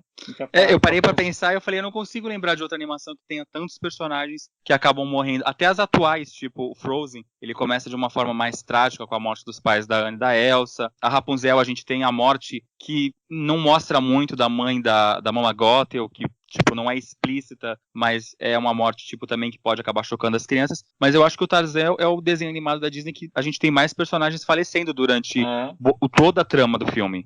Sim. A vida na floresta é sanguinária. Viu, gente? Hardcore. Agora você pode fazer o gancho, Ala, pra falar sobre a Broadway. Brigue. Você acabou com o meu gancho, entendeu? Vou pegar aqui o meu cipó e ir embora. Bom, assim como várias produções e grandes produções da Disney, como o Rei Leão e como a Bela e a Fera, Tarzan também teve a sua empreitada na Broadway. Ele estreou em 2006 e, assim, até então era um dos musicais assim em que mais se investiu dinheiro. Foram quase 15 milhões de investimento para esse musical, que foi um completo fracasso. A Disney estava escondendo a produção da crítica até o dia da estreia. Eu acho que eles já sabiam da bomba que eles estavam aprontando. Não é possível, né? Não era para criar expectativa, era para não espantar o público. Quando o musical estreou na Broadway, assim, foi um fracasso de críticas e de público, inclusive, que eu acho que é alimentado muito pela crítica, porque, assim, a questão da Broadway nos Estados Unidos e tal é muito forte, muita gente leva em conta o que a crítica fala, né? Diferente aqui no Brasil, que a gente vai ver qualquer merda, lá eles realmente levam em consideração a crítica. E o que acontece é que, assim, a crítica disse que a produção musical era uma armadilha para turista, que eles ficavam focando muito mais em acrobacia, em efeitos especiais, e mostraram quanto eles gastaram dinheiro do que realmente despertar sentimentos e focar na história, e que tudo é muito monótono, e que, assim, eles chamaram, a Disney investiu no Pichon Baldino, ou Picon Baldino, porque é um argentino que fez muito sucesso off-Broadway com uma produção do De La Guarda, né, que era uma companhia acrobática e tal. Então, assim, eles investiram realmente pesado no corpo de bailarinos e de atores. Quem fez o Tarzan na Broadway é um cara que saiu do American Idol. E, assim, tem até alguns vídeos na internet, se vocês quiserem ver mais ou menos como ficou. Eu acho esteticamente horrível, né? Não deu zero vontade de ver a produção, assim, ainda mais depois de ler sobre a crítica, em que realmente foi um grande fracasso, tanto que, assim, Rei Leão e A Bela e a Fera ficaram anos em cartaz, né? E estão sempre voltando de alguma forma. Rei Leão muito mais do que A Bela e a Fera. Mas, assim, após 15 meses da estreia, a Disney já anunciou que estavam começando a vender as últimas apresentações. Então foi realmente um grande fracasso. Mas, assim como várias produções da Broadway que são um fracasso na Broadway, mas acabam fazendo sucesso em outros países, né? É o que a gente chama de escambo, né? Tipo, vamos tentar ganhar dinheiro em outro lugar. Eles foram para a Holanda, onde o Joep van Dien, que é um dos maiores produtores teatrais da Holanda, ele apresentou uma nova versão para o musical que focaria muito mais na história e muito mais em despertar aqueles sentimentos que o filme causa na gente. E eu choro muito e passo muita raiva também com o Tarzan. E eles finalmente conseguiram ganhar dinheiro com uma produção que tem mais história e menos acrobacia, tanto que eles ficaram em cartaz entre 2007 e 2009. Depois foi para Hamburgo, na Alemanha, onde também ficou mais um tempo em cartaz. Então, assim, pelo menos eles ganharam dinheiro em outros países, porque na Broadway foi só crítica negativa e gente jogando tomate na galera, assim, sabe? Parece que o Tarzan foi mais ou menos o efeito A Pequena Sereia, que foi um fracasso na Broadway e que em outros países acabou indo bem. Tipo, aqui no Brasil, que a versão nacional estava com casa cheia praticamente todas as apresentações. Então, o Alan ele tem um bom ponto, mas eu acho que é justificável o que eles tentaram fazer com o Tarzan. O que acontece? A gente pega musicais como A Bela e a Fera, Mary Poppins, o Rei Leão. O Rei Leão é um pouco mais sofisticado, mas a crítica, embora ela tenha elogiado esses musicais, ela acusava a Disney de uma certa pasteurização, sabe? Aquela coisa de disneyficação da Broadway, né? De tentar criar um padrão Disney, né? E não aproveitar daquelas coisas de ambições teatrais, né, para suas montagens. Eu acho que eles tiveram aquela visão, o departamento lá da Broadway, assim, a gente fez uma musical tradicional aqui, a gente fez esse outro, vamos tentar fazer uma coisa mais vanguardista com o Tarzan. E aí convidaram, né, o Argentino, esse grupo de acrobacias para fazer a montagem do Tarzan. Mas o grande problema foi que, do ponto de vista narrativo, não funcionou, né? Então ficou aquela coisa de você ver mais o pessoal pendurado se mexendo do que realmente ter uma ligação com a história, né?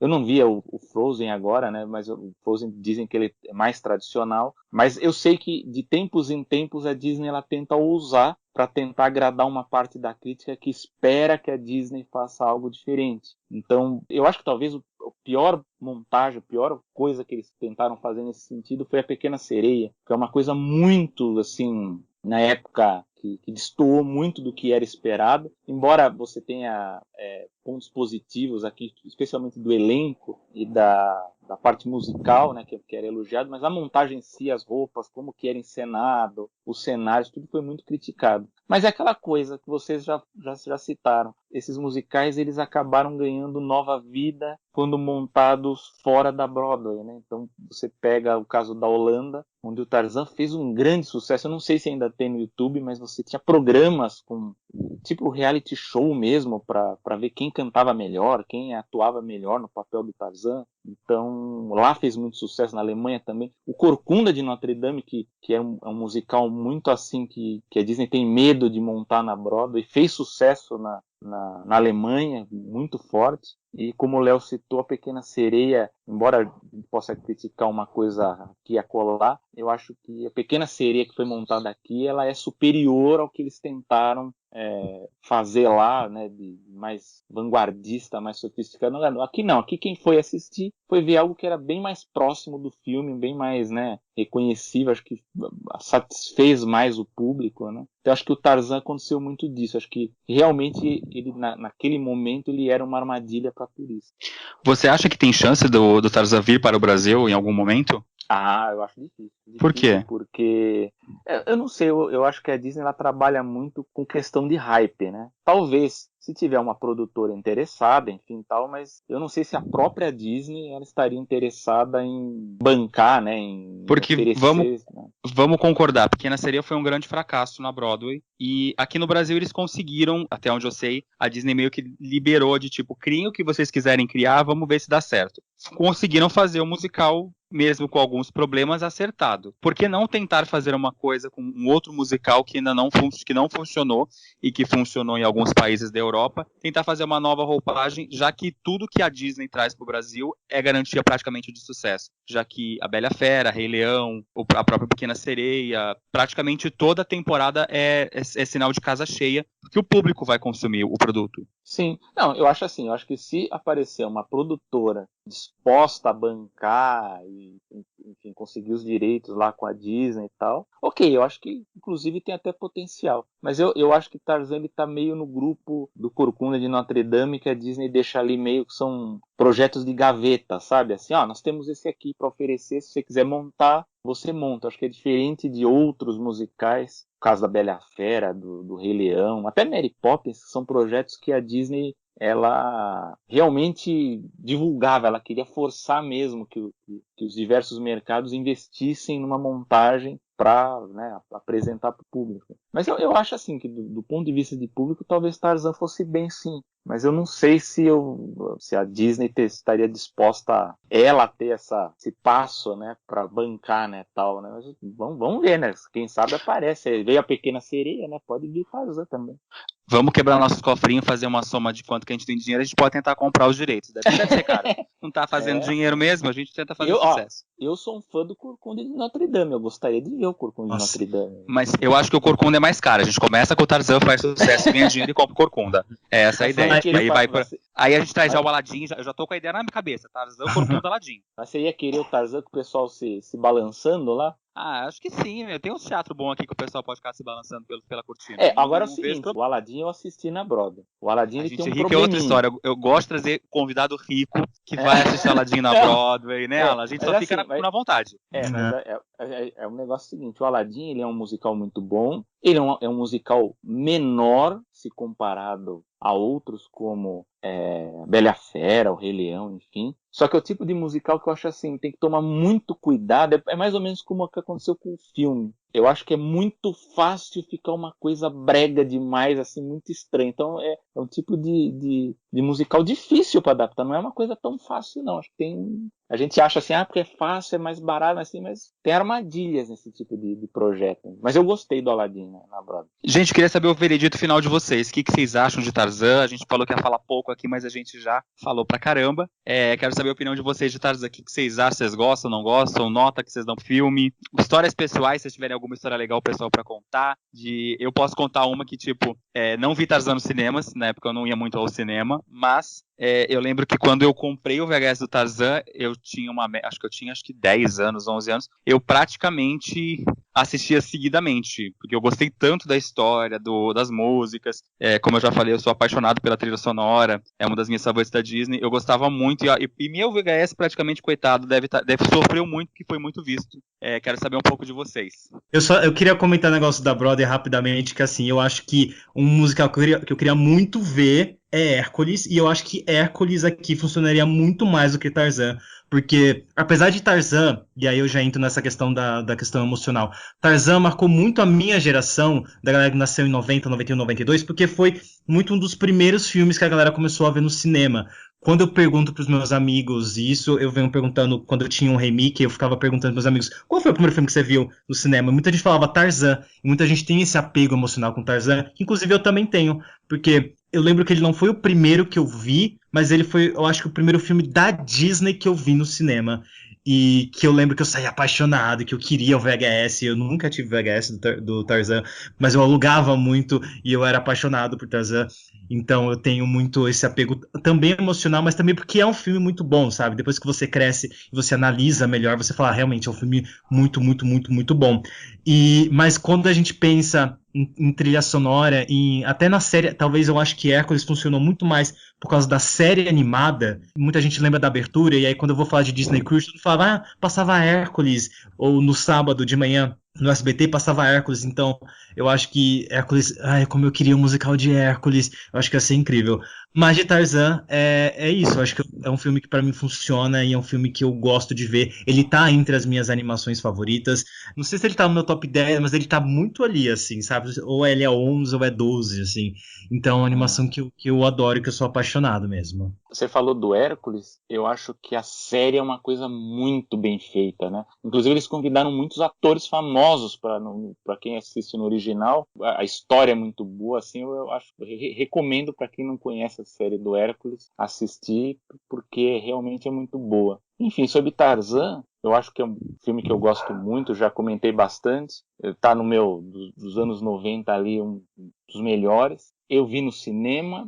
Não foi um dos meus primeiros, porque a primeira animação que eu assisti, eu sou da década de 80, não da de 90, né? Então o primeiro que eu vi foi o Caldeirão Mágico no cinema. Ai, que sonho ver esse filme no cinema. E era uma Nossa, coisa, gente, né? você é uma pérola, gente. Como assim? Selby, meu ídolo.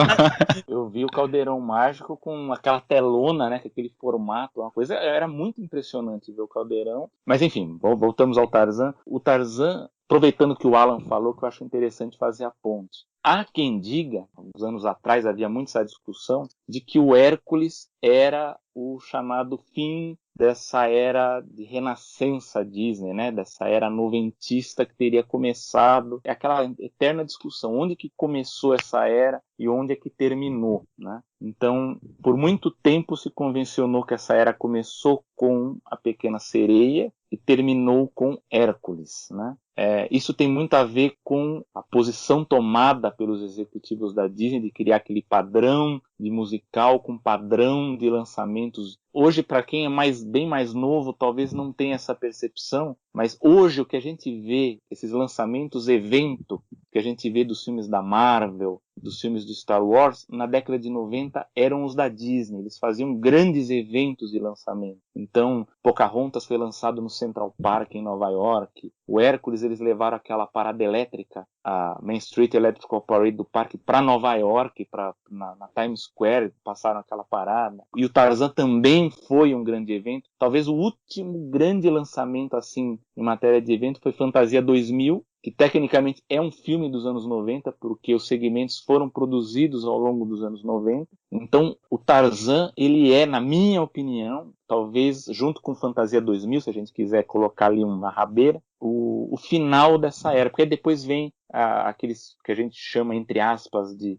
filmes menores, né? Embora eles sejam muito importantes do ponto de vista de diferenças criativas, né? A Nova Onda do Imperador, Atlantis, Planeta do Tesouro, né? Lilo e Stitch, isso aí dá outra boa discussão, mas eu acho que encerra entre Tarzan e Fantasia 2000. E o início da era, que muita gente fala que é a Pequena Sereia, eu acho que, como eu assisti o Caldeirão Mágico, ela começou realmente ali com o Ratinho Detetive, com o Oliver, e aí você vai vendo essa evolução de padrão, né, de animação para dar nessa chamada grande era noventista da animação. E Tarzan, talvez um bom ponto também para destacar, é que durante a produção do Tarzan é que a Disney começou a repensar um pouco sobre o nível do tamanho das produções, porque a cada filme os orçamentos aumentavam, porque é sempre bom lembrar que, graças ao Rei Leão, a gente começou a ter muita concorrência em Hollywood. Então a gente começou a ter mais estúdios produzindo animação, mais concorrência. Um estúdio assediava os artistas do outro, pagava mais, então os salários eles aumentaram muito, aumentou o gasto com marketing, aumentou o gasto com tecnologia, esses custos todos foram...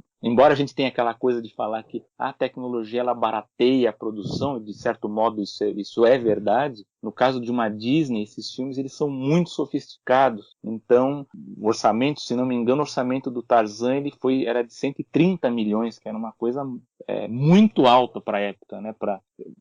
O Léo talvez tenha anotado aí, eu acho que a bilheteria só nos Estados Unidos foi 170. Então você pensa, o orçamento 130 e a bilheteria lá foi por volta, acho que de 170. Ele praticamente se pagou lá fora, lá dentro, né? Então ela se pagou fora.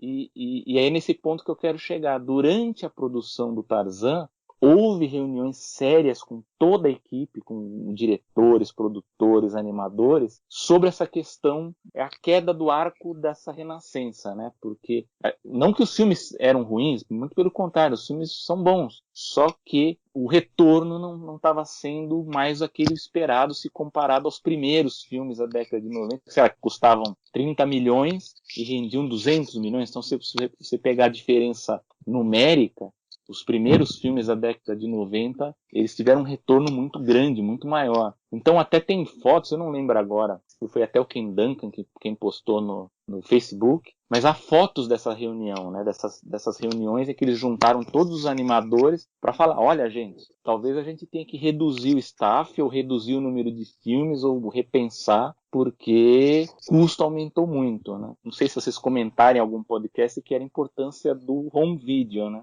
O Léo quer contar uma curiosidade, eu tenho uma curiosidade minha relacionada ao VHS, né? Porque isso aqui foi bem naquele período em que a gente estava trocando o VHS pelo DVD, né? Tanto é que eu tenho o VHS e o DVD do Tarzan. E aconteceu uma história bem interessante porque o lançamento do VHS do Tarzan no Brasil ele foi bem atrapalhado. Isso aqui foi, eu acho que só uma revista. Porque o VHS saiu primeiro, praticamente, e acho que alguns meses depois que o DVD chegou às lojas. Então, mas aconteceu um problema, né? E essa história é interessante assim, porque eu tava sabe aqueles dias que você resolve no shopping meio assim, né? Vamos sair um pouco de casa, né? Vamos lá no shopping e tal. Aí eu fui lá, nesse shopping tinha um Carrefour, e eu passei na frente do Carrefour e tinha um stand ali, um display, cheio de VHS do Tarzan. Só que detalhe, não era para ter VHS do Tarzan, porque a data de lançamento era acho que 2 semanas depois do lançamento, que estava sendo anunciado naquelas revistas de vídeo, sites de vídeo e tal, né? E eu comprei, e você sabe que eu comprei muito ressabiado o VHS na época, porque, vocês devem lembrar, naquele período finalzinho dos anos 90, tinha aquela famosa coleção Good Times, né, que fazia aquelas versões piratas, né, de desenhos da Disney. Lançavam um desenho, eles lançavam um genérico, né, do mesmo tema, né. Aí eu vi aquele Tarzan, mas será que é o Tarzan da Disney mesmo? Porque o Tarzan não é para ser lançado agora, né. Mas no fim aí eu fui lá, olhei a caixinha e tal, não realmente tá o selo da Disney, né, o holograma do Mickey Feiticeiro. Eu não lembro se era ainda Abril Vídeo, acho que era Abril Vídeo ainda ou não lembro agora se. Porque mudou na época do Rei Leão 2, né, que mudou da Abril Vídeo pra Disney, agora eu não lembro. Não, o Tarzan já era Disney, não era mais Abril. Então, isso, já era Disney Home Video. Isso, exatamente. Aí o que aconteceu, olha só que interessante. A Disney, enfim, ela negociou esses VHS, né, só que havia sido feito um acordo, né, tinha dado, como sempre, tem aquele preço básico, né? O preço básico de venda que as lojas vão oferecer. Que era R$19,90 na época, se eu não me engano. Exatamente, era R$19,90 o preço básico. Só que, na época, as lojas não trabalhavam com esse preço de R$19,90. Eles usavam R$19,90 quando era meio para desovar os títulos, né? Quando não estava vendendo bem, aí vendia pelo preço mais baixo. Só que o que aconteceu? O Carrefour comprou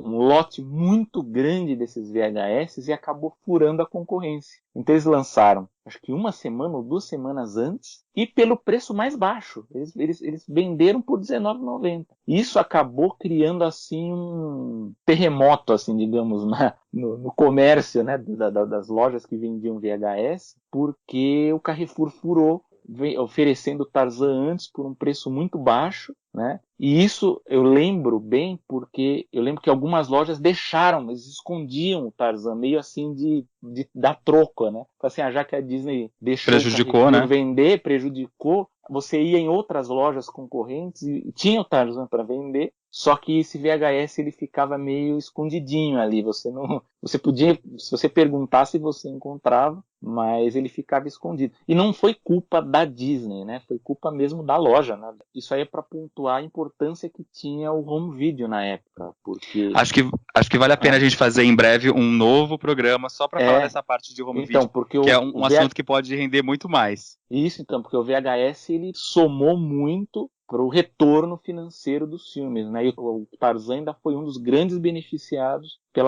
por essa estratégia de home video, de lançamento em vídeo, né? Mas é isso, essa é a minha grande história relacionada ao VHS do Tarzan. E assim a gente estoura o nosso tempo. A gente tinha ficado feliz, né, que a gente tinha batido nosso recorde semana passada, mas agora a gente bateu outro recorde. Esse programa tem quase 2 horas. Ai, que bom. Mas tá muito legal o assunto, conteúdo. Tem bastante assunto. Vamos fazer uma parte 2 do Tarzan. Agora faz sobre o Tarzan 2, assim me força a assistir o filme. Bom, assim a gente vai ter que encerrar esse papo por aqui. Eu sei que foi muito bom e foi muito gostoso. Eu mesmo tava assim, falando, a gente vai dar 40 minutos, força no pai. Mas eu mesmo fui levado toda a história da produção, das curiosidades. Eu acho que realmente a gente tem um programa muito completo. A gente agradece aqui agora a presença do Selby. Você quer dar suas redes sociais, onde a gente te acha? Bom, eu estou no Facebook, quem quiser lá adicionar, às vezes eu comento coisas de filmes também, é só entrar lá, é Selby P. Goraro. Também estou no Instagram e em breve, espero no segundo semestre, no meu site, que você jogar no Google lá, Animation Animagic, as pessoas vão encontrar o arquivo antigo com todos os textos, notícias, informações, comentários, está tudo lá. Tá, e a minha dica da semana que é acessar o site do Selby, que é um site muito legal. Ele já está há um tempo sem atualizar, mas tem muito artigo interessante sobre as produções da Disney. Alan, fala suas redes sociais. Eu tô nas redes sociais como @HeyHouse, HYHLLZ, soletrando bem Taylor Swift. E é isso, me sigam nas redes sociais, vamos bater um papo. Eu sou @cadê o Léo Francisco no Instagram ou procurar Léo Francisco, que você acha nas outras redes sociais. Selby, mais uma vez, muito obrigado pela participação. A gente quer muito que você volte em outros programas para contar mais sobre curiosidades dos bastidores da Disney e espero que você tenha gostado. É só chamar, foi um prazer participar com vocês do podcast e acabei lembrando de muita coisa que também não lembrava, né? Mas agradeço, foi bem divertido. Bom, e lembrando que vocês seguem a gente nas redes sociais também, @Papo Animado no Instagram. E lembrando novamente é ótimo, né? Maravilhoso isso. E lembrando, estamos disponíveis aí no Spotify, no iTunes, no Deezer, no SoundCloud, ou seja, não tem desculpa para não ouvir a gente, para não indicar para os amigos. Inclusive, marquem a gente no Instagram quando estiverem ouvindo, @Papo Animado, e nossos perfis pessoais também, para a gente poder compartilhar e mostrar que vocês estão ouvindo mesmo, tá? É a nossa gente prova. quer muito saber a opinião de vocês do programa, o que vocês estão gostando, se vocês não estão gostando, se vocês querem mais convidados, se vocês não querem convidados. Então, não deixa de comentar o que vocês estão achando e também comenta as notícias. A gente está sempre postando as novidades lá no nosso Instagram todos os dias. Pode encerrar, Léo, eu deixo você encerrar o programa. Como eu sempre encerro, gente, muito obrigado pela participação de vocês, sabe, realmente você agregou muito, foi muito, muito, muito legal o papo, eu fiquei apaixonado, realmente, o papo foi incrível. Então é isso, gente, um beijo, um abraço, um aperto de mão, até o próximo episódio. Tchau. Tchau. Isso é tudo, pessoal.